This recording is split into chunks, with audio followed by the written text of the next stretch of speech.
You think seeing reality more clearly than others is a gift?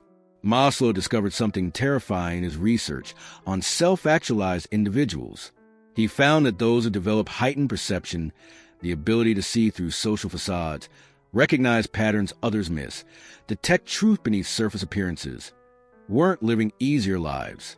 They were suffering for what he called the curse of clear sight. These perceptive people were experiencing a specific form of psychological torment while appearing perfectly functional to observers. The most disturbing part? Maslow identified a direct correlation between clarity of perception and intensity of suffering that he rarely discussed publicly because it contradicted everything positive psychology wanted to promote. It's a hidden cost of consciousness development that affects every person who learns to see beyond ordinary awareness. And the clearer your perception becomes, the heavier the burden grows. What looks like a superpower is actually a psychological trap with no escape. Not every perceptive person is suffering from heightened awareness. There's a critical difference between genuine expanded perception and paranoid hypervigilance. Maslow observed that many people claiming to see through everything were actually projecting their own psychology onto others, trapped in defensive suspicion rather than clear seeing. But the pattern he documented in self-actualized individuals was fundamentally different. These were psychologically healthy people with accurate perception who were being crushed by the weight of what they could see. They weren't paranoid. They were simply aware of realities that most people's psychological defenses successfully filter out. They could detect dishonesty instantly, recognize suffering others were hiding, see the gap between people's words and intentions, understand the systems of manipulation underlying normal social interaction. This wasn't pathology. This was a natural consequence of removing the perceptual filters that protect most people from overwhelming reality. What appears as a gift from the outside is actually a relentless burden from the inside. Real heightened perception, according to Maslow's private observations, often feels more like a curse than a blessing to those experiencing it. In this video, I'm going to reveal the hidden dangers that Maslow identified in people who develop the capacity to see beyond common perception, and why this clarity creates specific psychological hazards that society doesn't acknowledge. You'll discover the 4 devastating consequences that heightened awareness brings, based on Maslow's hierarchy and his studies of self-actualized individuals, and why you can never unsee what you've learned to perceive. These are insights from humanistic psychology that explain why expanded consciousness often leads to existential crisis rather than enlightenment, and why the most perceptive people throughout history have struggled with depression, isolation, and despair. By the end, you'll understand whether your own expanding awareness is something to celebrate or something you need to learn to manage before it destroys you. This isn't another video celebrating consciousness expansion or promoting spiritual sight. This is humanistic psychology applied to the dark side of perception that no one wants to discuss. This video is for people who've noticed they can't unsee patterns once they recognize them, who feel burdened by understanding things others remain oblivious to, who discover that seeing clearly doesn't bring peace. It brings a different kind of suffering. If you can detect lies that others believe, if you recognize manipulation that others call love, if you see the machinery of social control that others experience as normal life, you're about to understand why this awareness is dangerous. But warning, this video won't teach you how to unsee. Once perception expands, it doesn't contract. If you're ready to understand the psychological cost of clear sight, keep watching. Think about the last time you were in a situation where everyone around you was comfortable, laughing, enjoying themselves, and you could see something they couldn't. Maybe you noticed the host's smile didn't reach their eyes. Maybe you recognized a dynamic of subtle dominance playing out in what looked like friendly banter. Maybe you understood that the person everyone trusted was systematically lying. You didn't want to see it. You would prefer to remain in the comfortable illusion everyone else inhabited. But you couldn't. Your perception had developed beyond the point where you could unknow what you know. That moment of isolation, standing in a room full of people who exist in a different reality than you do, is where the danger lives. Maslow understood that heightened perception creates a form of exile from ordinary human experience. You become a permanent outsider, not by choice but by consciousness. The psychological weight of this exile accumulates relentlessly. You can never fully relax into social situations because you're always seeing beneath the surface. You can never fully trust what people say because you're detecting the gaps between their words and their reality. You can never experience the comfort of naive trust because your awareness won't allow it. This isn't cynicism. Cynicism is a choice. This is involuntary perception that you cannot turn off, and it fundamentally alters your relationship to everything human. You're living in the same world as everyone else, but perceiving a different world. And that perceptual gap is a special kind of hell that Maslow called the loneliness of superior perception. Maslow's hierarchy provides a framework for understanding why perception expansion creates specific dangers. At the lower levels of the hierarchy, physiological needs, safety, love and belonging, esteem, perception is naturally limited by psychological defenses. Your mind filters out information that threatens these needs. You don't see the friend who's using you because seeing it would threaten your belonging need. You don't recognize the toxic patterns in your family because acknowledging them would compromise your safety need. You don't detect the manipulation in your workplace because confronting it would risk your esteem need. These perceptual filters aren't weaknesses, they're survival mechanisms. They allow you to function in imperfect systems, maintain necessary relationships, and preserve your psychological stability. But when you reach self-actualization, when you're no longer operating primarily from deficiency needs, these filters dissolve. Your perception becomes reality-oriented rather than need-oriented. You start seeing what's actually there rather than what you need to see. And here's where the danger begins. Reality, unfiltered, is overwhelming. Human social interaction is built on layers of performance, self-deception, and mutual agreement to not look too closely at certain things. When you start perceiving through these layers, you see the machinery underneath, the insecurity driving the arrogance, the fear masquerading as control, the pain hiding behind the success, the emptiness fueling the consumption. You see people trapped in patterns they don't recognize, suffering from wounds they can't acknowledge, acting out dynamics they've never examined. And here's the foreshadowing that explains why this becomes unbearable. You cannot save them. You cannot show them what you see because they're not ready to see it, and attempting to wake them up usually just makes you the problem. So you're left holding awareness of suffering, dysfunction, and delusion that surrounds you, with no ability to change it. Maslow documented that this creates a specific form of existential despair in highly perceptive people. They see clearly, care deeply, and are rendered powerless by the recognition that most people are sleepwalking through life and prefer it that way. The clarity doesn't liberate. It imprisons you in awareness that isolates you from the very people you might want to help or connect with. Friedrich Nietzsche spent his entire philosophical career wrestling with this exact problem. He wrote extensively about what he called the perspectival nature of knowledge and the danger of seeing too clearly. His famous phrase, "If you gaze long into an abyss, the abyss also gazes into you," was specifically about this. When you develop the capacity to see the darkness underlying human existence, that darkness infects your consciousness. You cannot maintain innocence once you perceive the machinery of power, the arbitrariness of values, the void beneath meaning systems. Nietzsche himself went mad, and scholars debate whether his madness was caused by disease or by the unbearable weight of his own perception. He saw the death of God, the coming nihilism, the herd mentality of humanity, and that seeing destroyed him. Soren Kierkegaard approached it differently, writing about the sickness and the death, a despair that comes from full consciousness of the self and its condition. He observed that most people avoid this despair by remaining unconscious, by losing themselves in what he called the crowd. But the individual who awakens to genuine self-awareness faces what Kierkegaard called infinite despair, the recognition of your own freedom, responsibility, and isolation. He documented that this awareness creates unbearable anxiety that drives people back into unconsciousness, if they can manage it, or into religious faith as the only alternative to suicide. These aren't metaphors. Kierkegaard was describing the actual psychological danger of expanded perception. Carl Jung studied hundreds of patients undergoing what he called individuation, and he documented a consistent pattern. Those who successfully individuated, who became conscious of their shadow and integrated their psyche, went through what he termed the dark night of the soul. This wasn't a temporary depression. It was a fundamental crisis caused by seeing reality without psychological defenses. Jung found that many couldn't complete the process because the seeing was too painful.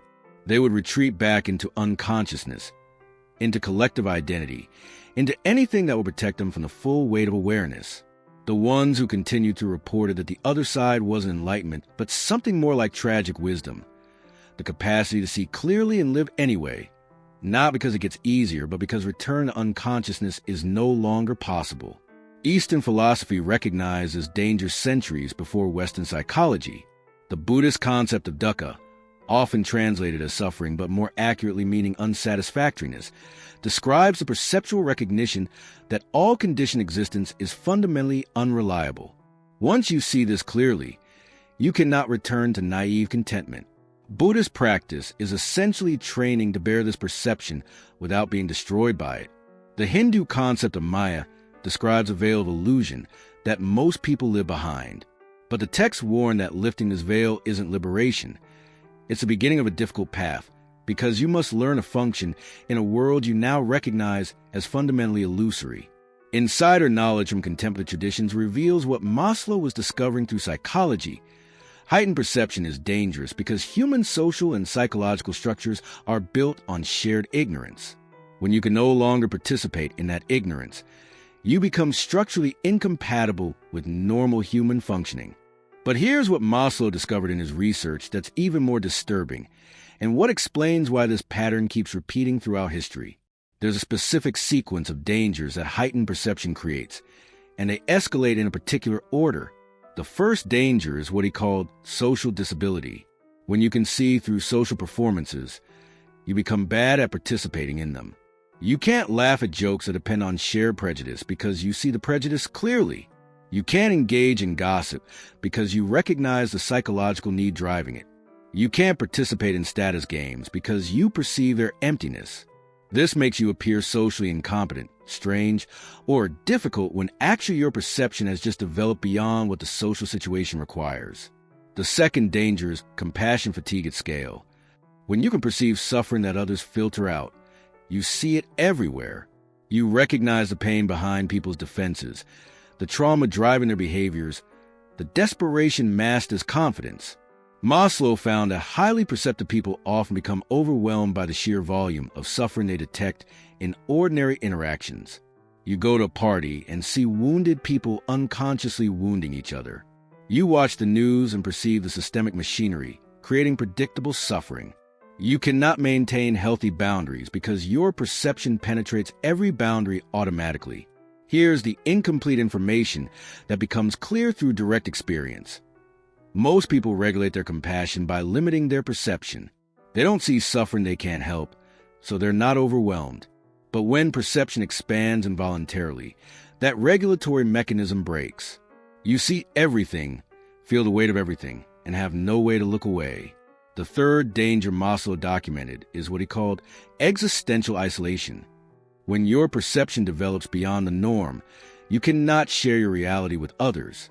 You try to explain what you're seeing, and people think you're negative, paranoid, or crazy. You're not, you're accurate. But accuracy that diverges too far from consensus reality gets pathologized. So you learn to keep your perceptions private, which means you're fundamentally alone in your experience of reality. No one can validate what you're seeing because they can't see it. The fourth danger, and the most destructive, is what Maslow hesitantly called the burden of knowing. Once you perceive certain patterns, how systems exploit people, how trauma perpetuates across generations, how unconsciousness creates suffering, how most human activity is defensive distraction from existential terror, you cannot act as if you don't know. Every choice becomes weighted with awareness. You cannot participate innocently in anything because you see the consequences, the systems, the implications. This creates a paralysis where action and inaction both feel unbearable because your perception has made you responsible for knowledge you never wanted.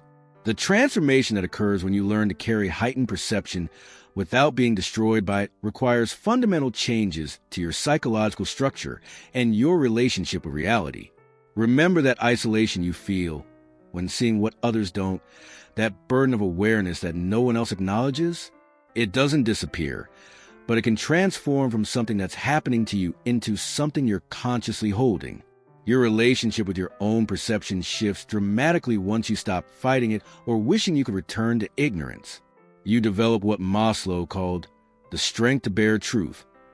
Not because truth becomes easier, but because you build psychological capacity to hold it without fragmenting. This isn't about positive thinking or reframing. It's about developing genuine resilience to reality as it actually is rather than as you wish it were. Your social anxiety often decreases paradoxically because you stop trying to participate normally in social situations that your perception reveals as absurd. You become more comfortable with being the outsider because you've accepted that your perceptual reality is fundamentally different from consensus reality. The compassion fatigue transforms into something Maslow observed in his most developed subjects, a kind of detached compassion that sees suffering clearly but doesn't collapse under the weight of it. You care, but you're no longer destroyed by caring. You help where you can actually help rather than feeling responsible for suffering you cannot change. Your decision-making becomes clearer because you're no longer in conflict between what you perceive and what you're supposed to perceive. You make choices based on your actual awareness rather than pretending ignorance to fit in. The existential isolation remains, but you discover others who also see clearly. Rare connections have become extraordinarily precious because they're based on shared perception rather than shared illusion. Even your sense of meaning transforms.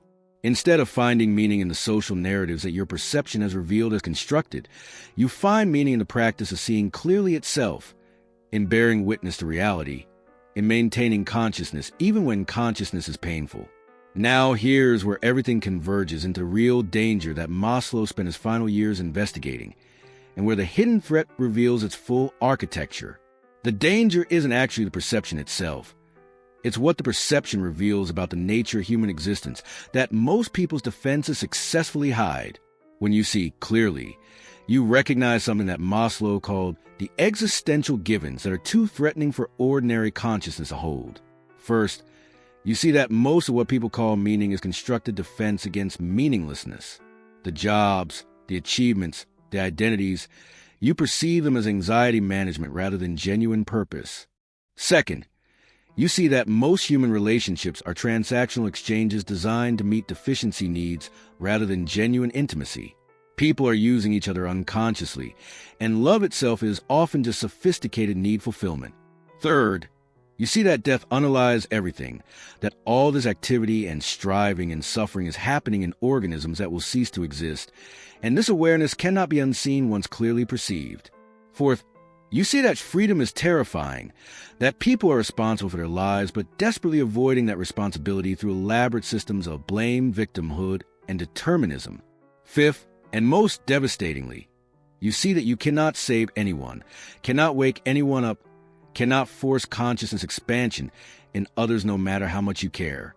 Every person must face their own perception in their own time, and most never will. This is what Maslow meant by the hidden danger. Heightened perception doesn't just show you that reality is different than you thought.